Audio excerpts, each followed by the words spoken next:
नमस्कार मित्रांनो, तर राम्स आर्टवर्क या इन्स्टा चॅनलवरती तुमचं स्वागत आहे. तर मी आजपासून तुम्हाला डिफरंट राज्यांचं चित्रकला दाखवणार आहे. तर मी आज बनवणार आहे बिहारची एक प्रचलित पारंपरिक चित्रकला. त्याच्यासाठी मला पहिला चौरशी आकारमध्ये बॉर्डर आखून घ्यायची आहे आणि त्या बॉर्डरमध्ये पण असं बारकाईचं थोडं काम होतं जे मी लाल पेनानं करत आहे. तर मधुबनी चित्रकला करण्यासाठी तुम्ही पेनांच्या सहाय्याने पण करू शकता. असं नाही की तुम्हाला रंगांचीच आवश्यकता आहे. आता मी करत आहे ते रफ स्केच म्हणजे त्याच्यामध्ये बारीक डिझाईन्स असतात ते मी आखून घेत आहे.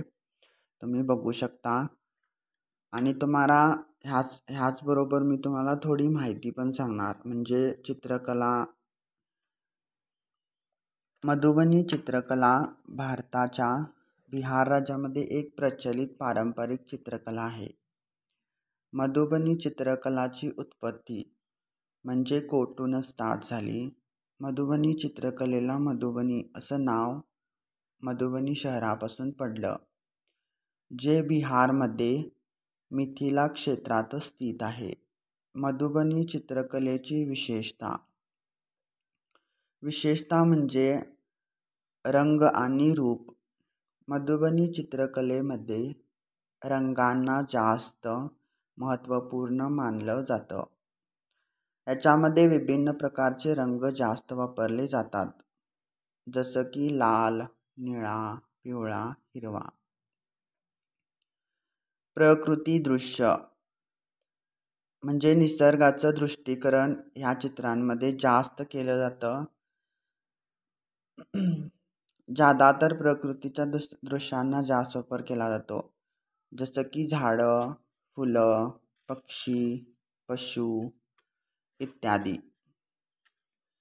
देवी आणि देवता. मधुबनी चित्रकलेमध्ये देवी आणि देवतांचा जास्त समावेश केला जातो, जसं की माँ दुर्गा, काली माँ, कृष्ण इत्यादी.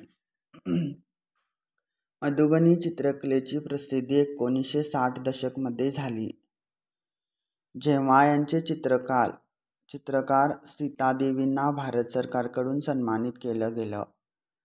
त्याच्यानंतर मधुबनी चित्रकलेची प्रसिद्धी पूर्ण दुनियेमध्ये झाली. तर मी जसं की सांगितलो की म्हणजे डिफरंट राज्याची चित्रकला मी तुम्हाला दाखवणार. तर आज मी बिहार राज्याची चित्रकला दाखवलोय. तर तुम्ही बघू शकता कशा प्रकारे पेंटिंग पूर्ण झालेलं आहे. थँक्यू.